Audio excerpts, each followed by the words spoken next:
Julian Yeah. here with 89.5 FM WSOU, the loudest rock. I'm joined here by one of the kings of thrash, the legendary David Ellefson. How are we doing? I am doing well, man. Good to chat again. That's awesome, man. Great to hear. So you've got an awesome show coming this way with Metal Allegiance. What can you tell us about Metal Allegiance? What would you want to say to someone who's never heard of Metal Allegiance in their life? Well, this is our 10-year anniversary, and we actually formed kind of accidentally, actually, on the Shiprock cruise. We were all there that year. It was actually it was the motorboat cruise. I correct that. Motorhead had done their maiden voyage of I think two cruises that they did, but it's the same people that also do the Shiprock cruise as well. So they've been good friends to me and to all of us, and we ended up doing the sort of the all-star jam as the close a couple of nights on the cruise. And it's funny because now it's kind of a standard issue that these cruises have sort of an all-star jam. And I think in a big way, Metal Allegiance is largely responsible for that happening.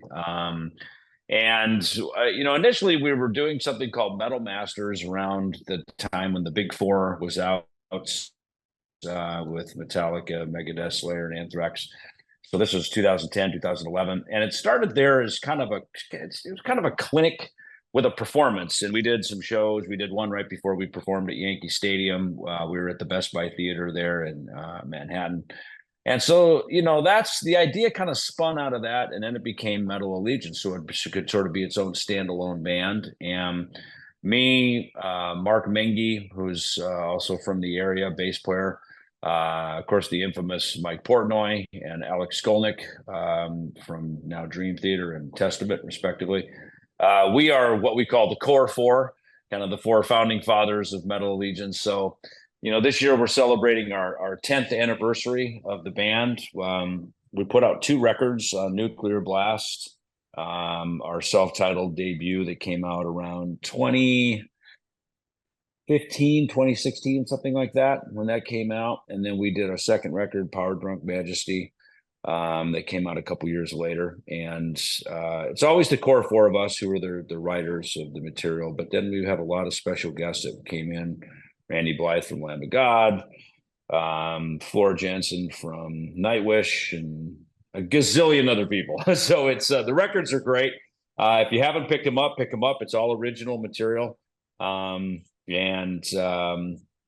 Super, just, it's exactly as it says. It's an allegiance of the brothers and sisters in the metal community. Right on. And what can you tell me about the creative, the writing, and the recording process of making those two records? How did it differ from the other projects you've been a part of? Well, it's interesting. I'd say me and Alex and Mike are all kind of the same age. Mark Mengi is a few years younger than us, actually. And when we went over to Mike Portnoy's house in Pennsylvania to write the first record, Mengi, he goes, let's write a thrash record. And so that became the directive. We said, all right, let's do that. So it's funny because me and Mike and Alex kind of wrote the first half of the record, and then Mark came over.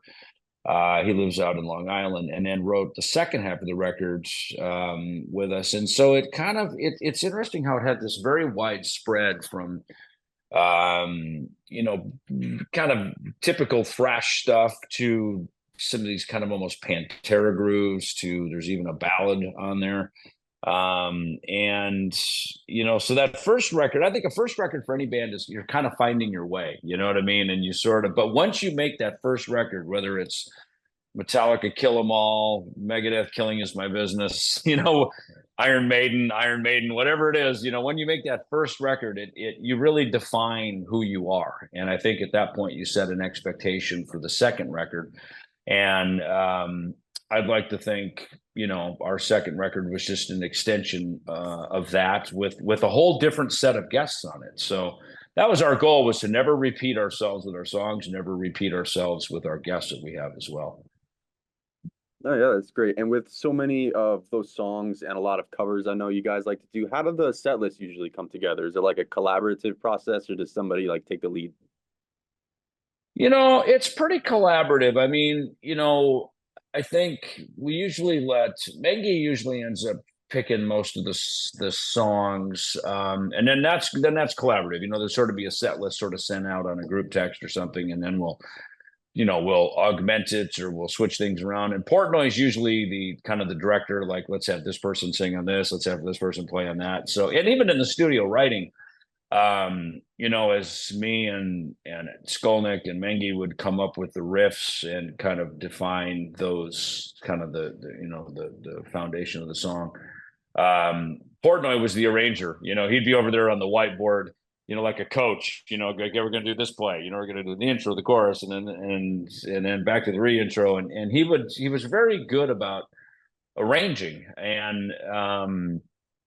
and so it's interesting how we kind of just let each other have our own roles within the band, and that makes it fun because we're all friends. We've also got other bands that we participate in, and Mengi now has been playing bass with Joe Satriani, and so we've all got our other stuff that we do. So when we come together, it's really in the spirit of fun. It's always in the spirit of having a good time in the name of metal.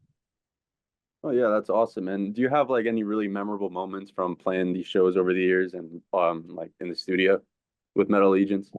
Well, certainly those first shows on the Motorhead cruise were legendary, man. I mean, it was so cool because it was so unexpected, and there we all were together and out, playing metal under the stars on a boat on the middle of the ocean. That was so cool. And it's funny because the Motorhead cruise kind of was at the beginning of bands theming their cruises. Megadeth, we of course did one, and Portnoy does a lot with that Cruise to the Edge. He's real involved in that. That's a Prague cruise. So we've all participated in these things, but that one was really kind of the first one, especially in the metal genre anyway. So it's kind of ironic that Metal Allegiance would form on the first metal cruise, and our name being just that, this allegiance of all things metal. We try to be very inclusive. And then I think the other one that I would say was, I mean, gosh, we've done so many of them. I mean, lots of times now we kind of anchor them around, events like the NAMM show, which is every January in Anaheim. But, I'll say this, ironic Motorhead, we had 4 shows that we had booked. This must have been 2015 or no, I'm sorry, 20, God, I can't remember, 2017 or 2018. And it was in January, which is just kind of like the Cardinal scene. You never book shows right in the new year, right after the holiday season. People are, they spend all their money on Christmas and whatever and holiday time, but we did. And it was so weird that these shows got booked, and it was San Diego. It was kind of like San Diego area, the Whiskey in LA, and then San Francisco. There's 3 or 4 shows. I forget what it was, but ironically, and sadly, Lemmy had passed the day after Christmas, I think, on like December 26th. And here we were a week later, 10 days later, we were going to be playing at the Whiskey, and it was a Saturday night. And as it turns out, that's the day that they ended up having Lemmy's funeral and memorial over at Forest Lawn. And I'm in LA right now, so just over the hill from Hollywood there. And they asked Metal Allegiance, they said, hey, listen, we're going to shut down the whole Sunset Strip for like a block from the Whiskey up to the Rainbow, because the same people own both venues. And they said, can Metal Allegiance be the house band for basically a Lemmy wake, right? People will be coming from the funeral. We can have guests come up. We had Corey Taylor come up. We had Mickey D join us, and a whole bunch of guests came up and played. And so we became, it's ironic, our first show was on the Motorhead motorboat, and then here we were basically the house band for Lemmy's wake at the Whiskey. So I never actually put that together until we just talked about it right now. That it's kind of funny, the legendariness of this coming together, around Lemmy and Motorhead. So I guess if that doesn't make it metal, then I don't know what does. No, that's awesome. What a legend he was, Lemmy.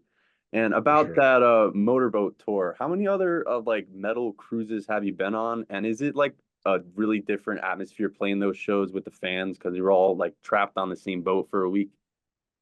I love them. I did one family cruise some years back on a Carnival cruise, and we were all like, "Oh my God, this is horrible!" Like we hated it. It's just because you know we're tribe people, right? We seek out our own tribe. You got a black T-shirt on. There's a metalhead across the room, right? We seek each other out, right? And I think if you're into jazz, it's that thing. If you're kind of an EDM, electronic music person, that's that we find each other, right, in a crowd. It's just how we are as humans, I think, right? So for me, I have done a lot of them. You, the Megadeth one was great. I did a lot on that, and I hit Frank Bello to put together our all-star jam, because Megadeth actually didn't end up performing on it, ironically, because Dave was going through his cancer treatments at the time. So we rallied together, and because I'd done so many cruises, and I knew how to do all this stuff, I just stepped up and said, "Look, I got this," So but it's funny, I hit Frank Bello, and then between me and Frank and Charlie Benante, we put together a Kiss jam. Because I said, listen, this is I told Frank, I said, it's kind of seeming like a Metal Allegiance, set list. And I don't want it to be that. I want it to be something different. And Frank was the one who goes, well, you can always do Kiss songs. Everyone loves a Kiss jam. I'm like, dude, that's brilliant. They're Kiss fans than the Anthrax guys, so that's how that one went. I've been a stowaway, which is kind of the all-star guest with Shiprocked many times, and they're very, very gracious to me. I love working with them. Larry Morand, he's the booker of Monsters of Rock cruise. That's his cruise, and that's kind of tended to be more of a classic rock cruise. I was on there last year because me and Jeff Scott Soto, we had our Ellefson Soto record out, and Jeff is always on the Monsters Rock cruise. So we played the sail away party, and then I jumped on the boat. I guess as kind of a stowaway type of guy, and I just hung out. I didn't play. I just hung out, and it was just awesome, man. So to me, I like the cruises, man. If I'm going down with the ship, I'd rather go down with my tribe. Yeah, man. And with a lot of big names in Metal Allegiance, is it more like a big hangout or is there a little bit of like clashing of egos? No egos. No. In fact, if you have an ego, you're not invited. We don't call you, and that is a big part of it. It's the people who can hang. And it's more about the brotherhood than, hey, let's just get some, superstar name who can sell the tickets. I mean, it's really, because it isn't about us. It's about us and the fans. It's about everybody coming together in the true spirit of metal. It's not, it's not some Hall of Fame type of mentality with it. And we try to get people that haven't participated. If there are various age groups, as far as some new bands that have been coming out. To come in and join us, as well as obviously the icons. We've had in the past Phil, Anselmo and Kerry King, and we've had Steve Vai. I mean, we've had all kinds of different people be part of this. So we try to keep it from like kind of the new up and comers to the to the old guard, and everybody's included and everybody's invited. Yeah, we're great. And do you have any specific songs that you're most excited to play at this upcoming show? Um, it's funny. I do a lot of these jams, and I get invited to do a lot of them, and I always end up learning everybody else's songs. And every time I'm standing there on stage, I'm going, I'm from one of the most legendary metal bands in history. Why are we not playing a Megadeth song? Like, did someone just overlook this? And I usually ask, and people go, "Well, we didn't want you to feel uncomfortable. We didn't know if it was okay to do it." I said, "Of course it is. Why wouldn't I?" That's the cloth that I'm cut from. So I always tell everybody, throw one Megadeth song in there for crying out loud. It's and then everybody jumps in. They're like, oh my God, let's play this one and that one. And then the next thing you know, there's 10 songs in the set.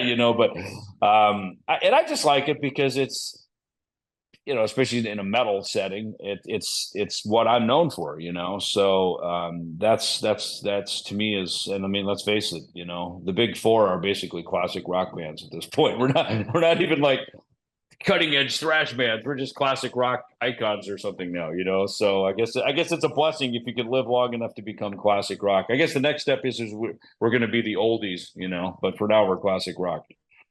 Yeah. Do you have a like a favorite riff of your own that you've written that just never gets old to you that you're still proud of after all these years? I love playing Dawn Patrol. It's just such a fun I was gonna song to mention that, but play. that is filthy. Yeah.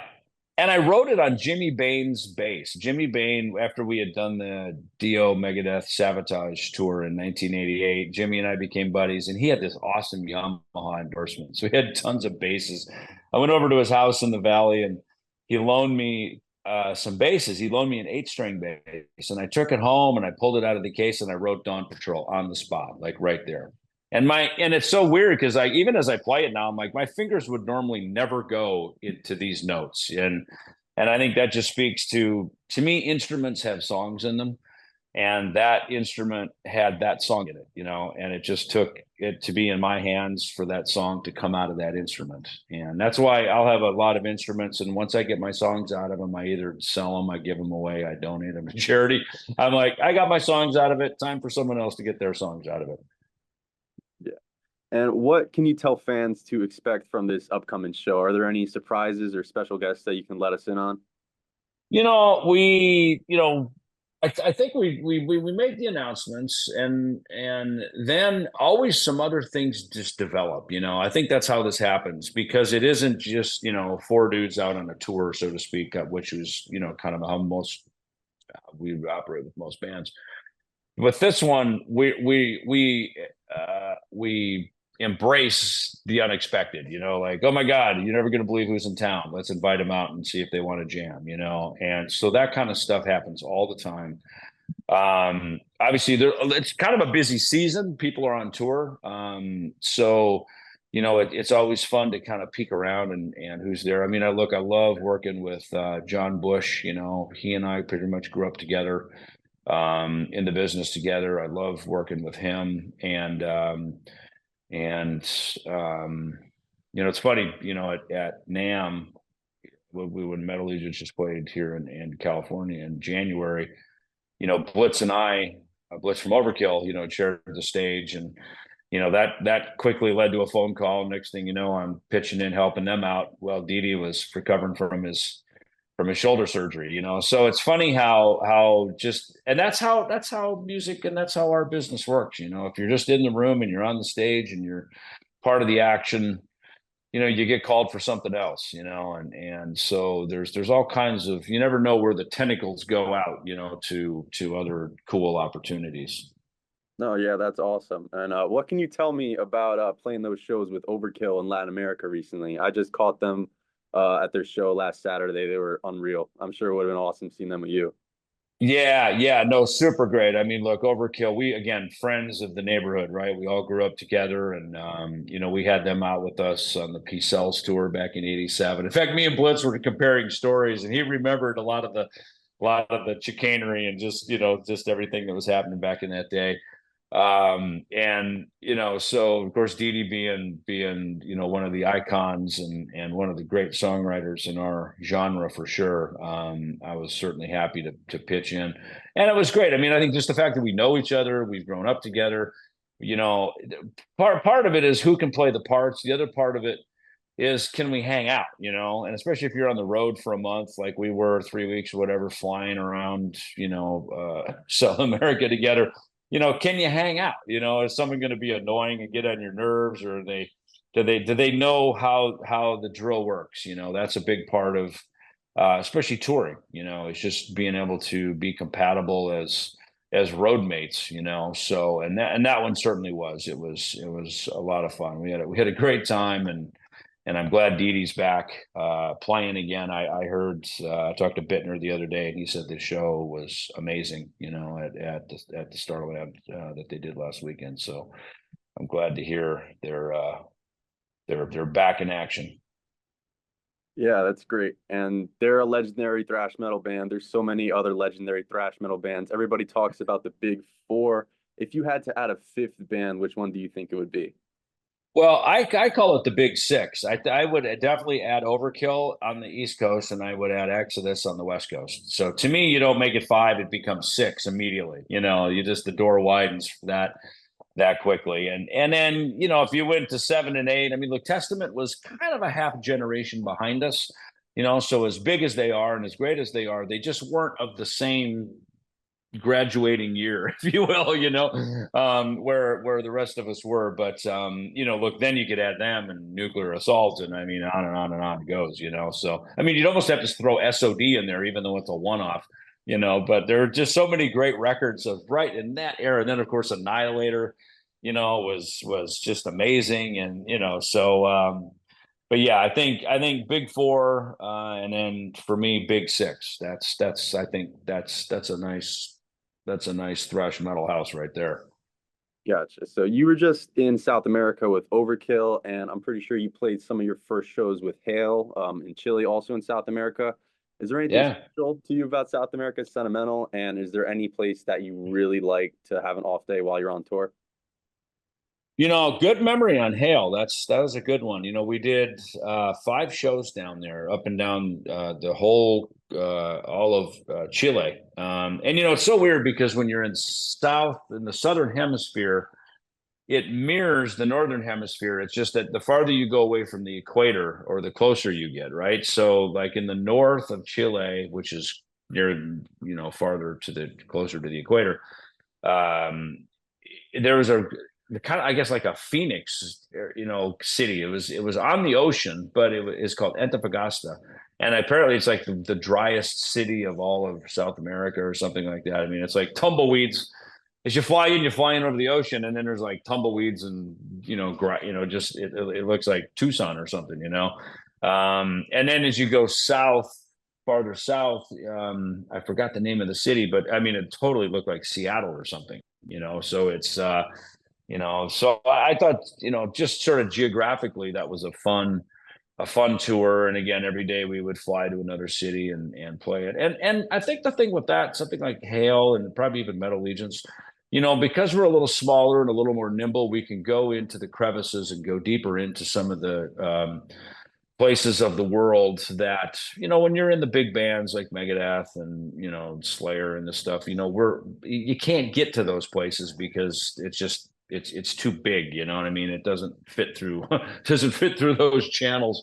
So I've enjoyed having Hail and Metal Allegiance and these things where, even back in February and March, I did David Ellefson Bass Warrior tour across Eastern Europe, into Slovakia and Poland and up into the Balkans region and stuff. And you can play these venues and play these cities that some of that I've played with Megadeth over the years, but I can go in there and the fans are so appreciative because just the fact that you show up.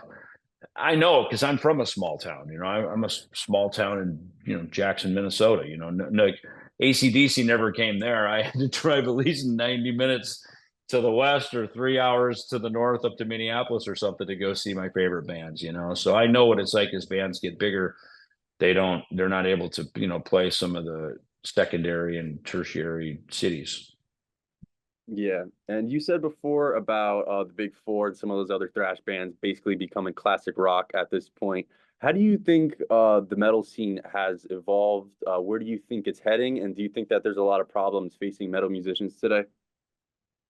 I don't think in metal there's a problem. Honestly, what I think about, because I think about, like, so after we die, right, whether that's 20 years from now or whatever, our generation pushes through, are young people going to even care about playing guitar anymore? Like putting a guitar into an amp. Because, for me to have a Flying V, a Marshall stack, grow your hair, go be a rock star, like that was something to aspire toward, and I don't feel like that's something to aspire toward now, because people are into their phones and devices and they're just into different things, and Yeah, you see people on YouTube. There's people who, are bedroom shredders who just play circles around all of us. Of course, we invented that music that they're playing, but they play so good. And you're like, I mean, my daughter taught herself how to play guitar on YouTube. I mean, she's an incredibly gifted, artist, but these resources that are available. I mean, look, I taught myself how to play bass in my basement, on the farm in Minnesota. I was musically educated on piano and saxophone and stuff, but so I had the musical aptitude to sit down with bass books and teach myself how to play, and then start listening to records and just basically emulate my heroes and what they were doing and put my own bands together. So I guess on some level, I'm the same, same thing, but I just kind of wonder if it's funny. There was a Fender IPO that was going to happen to take Fender public some years back, and they didn't end up doing it. But I remember just kind of looking at the prospectus and some of it, and it was a lot of it was kind of Asia based, and I remember Kiko and I were over there with Megadeth a few years back, and I remember we were sitting stuck in traffic in China, as you would be, talking to each other, goes, imagine that all guitar music, whether it's Charlie, Christian, or like early blues people, to Elvis, to Hendrix, to the current Megadeth album, all the century of our music has only been known in China for like the last 20 years, right? Like that's how recent the electric guitar and everything from Eddie Van Halen to whoever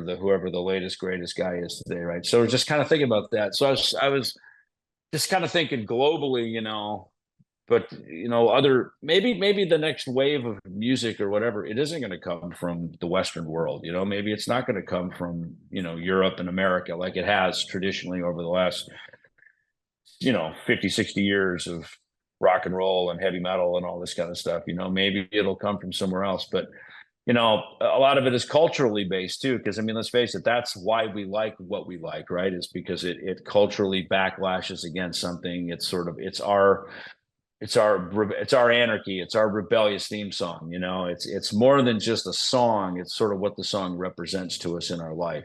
So over the years in my career, 40 years, professionally, since I was starting out here in California back in '83. I've seen a lot of stuff, from hair metal to thrash metal to Nirvana to new metal to everything else, and then kind of a resurgence of thrash metal again in the 2000s with Lamb of God and Avenged Sevenfold, becomes the new Metallica, and all this stuff. And you kind of see history repeat itself a little bit with the next bands. It's like everybody's just Nirvana wasn't everybody's thing. If you were a metalhead, I liked them. I thought they were cool. I got it. I got what they were doing because I'm into punk rock music as well. So, but that was that generation's voice. That was their song. And even though it wasn't really my song, I could appreciate that it was their song. So I think that's kind of how I've viewed this stuff. Elvis wasn't my song.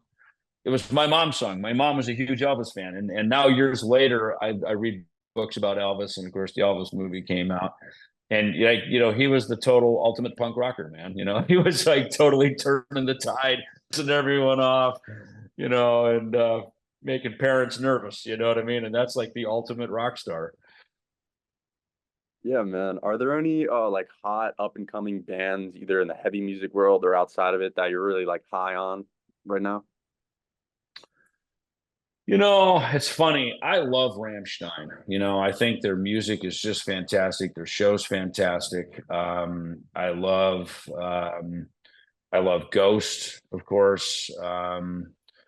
You know, and I love the new Judas Priest record. You know what I mean? So I know these aren't like new bands, so to speak, but I guess it kind of shows, maybe my appreciation from industrial music, which to me really, in my mind, started with Al Jorgensen of Ministry. So when every time I hear anything industrial, and even Wayne Static did it. I remember taking Static X out with us, in 1999, I think on the Risk tour, and they were actually playing Burning Inside as their cover. They were playing a Ministry song. And I just thought these guys are so fucking cool, man. So I like, that industrial stuff, kind of 90s industrial stuff is cool. And then, Priest are just, to me, the ultimate greatest heavy metal band ever. And when I hear anything new from Judas Priest, I immediately buy it. I deep dive it. I listen to it, and I see them whenever they come around. And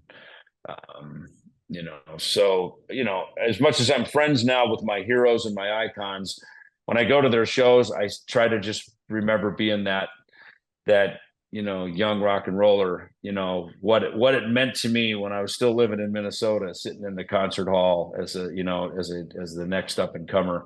I try not to lose that feeling, because that just makes everything that I do so much more fun, to get in the room with my friends and to remember that we were fans first, and then we became professional second. Yeah, no, that's awesome. And is that part of how you keep it passionate and keep it like fresh all these years after playing as a musician, like having such a long and storied career, you're still making music, still making those memories? Yeah, I mean, I think that's exactly it. It's I think you kind of go back to what got you excited about it. My Kiss records. Like I saw Kiss a few times on their farewell tour, which because of COVID ended up lasting longer than they probably thought too. So I saw them a couple times on that, and just again standing there watching my heroes still entertain me. You know what I mean? And I think that is important. It's I never got into this as a job. I never got into it to make money. I never got into it for anything other than just like going seeing that poster, opening up Kiss Alive and just going, God, that looks like fun. I want to do that. And that's how I am today.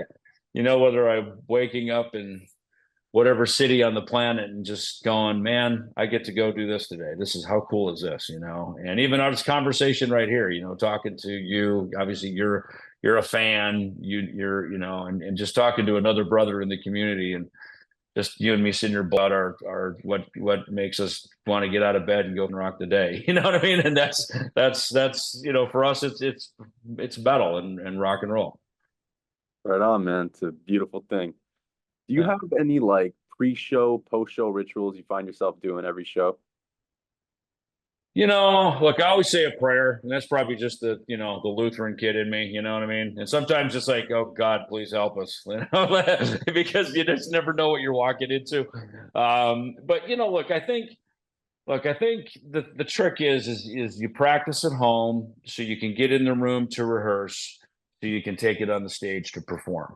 And to me, it's a three-stage thing. And if you've done the best you can and you've put the time in every one of those phases, then the show should be as good as you could ever plan and hope for it to be. And the one thing about live music is, look, it's humans and it's real, and you're going to make some mistakes, and sometimes the mistakes are beautiful. Sometimes moments happen.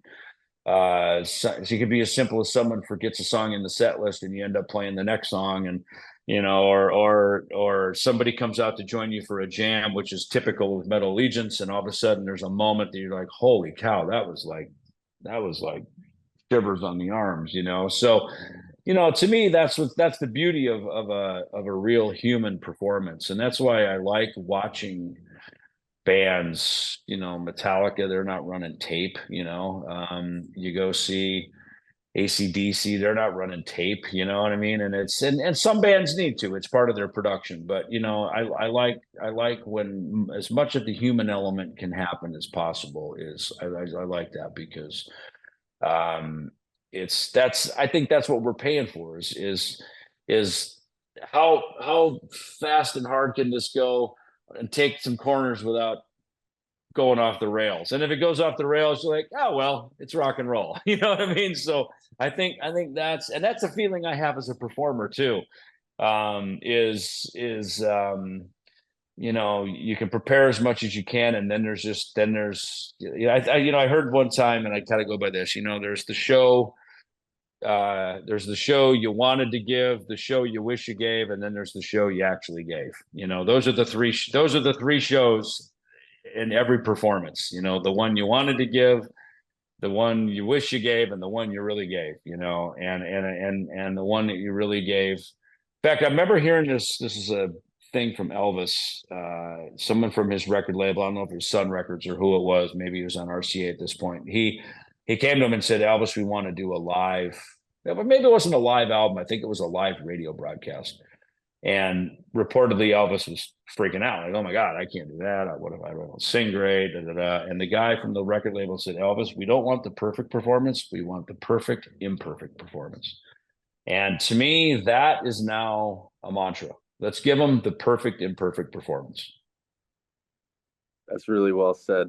I really appreciate your time. This has been great, but we're running a little bit low on time. So would you like to wrap up by saying what you have to say, what you want the fans to know, what you're up to? Sure. Yeah. No. You know, I've got Kings of Thrash stuff all summer here. Got some shows with Dieth coming up with KK's Priest over in Europe in early July. And of course, the Metal Legion show's coming up here on September 6th. And you know, Kings of Thrash is going back to the UK for I should say, going to the UK for our first ever trip over there for the Anarchy in the UK tour. So just, you know, a lot of great stuff. Again, the phone rings and I just say yes, and we figure it all out from there. That's great, man. Really can't wait for this Metal Allegiance show. It's going to be great, and really thank you for this time. It's been awesome, man. You're welcome, Joe. See you, brother. Thanks, man. You have a good one. See you. Bye.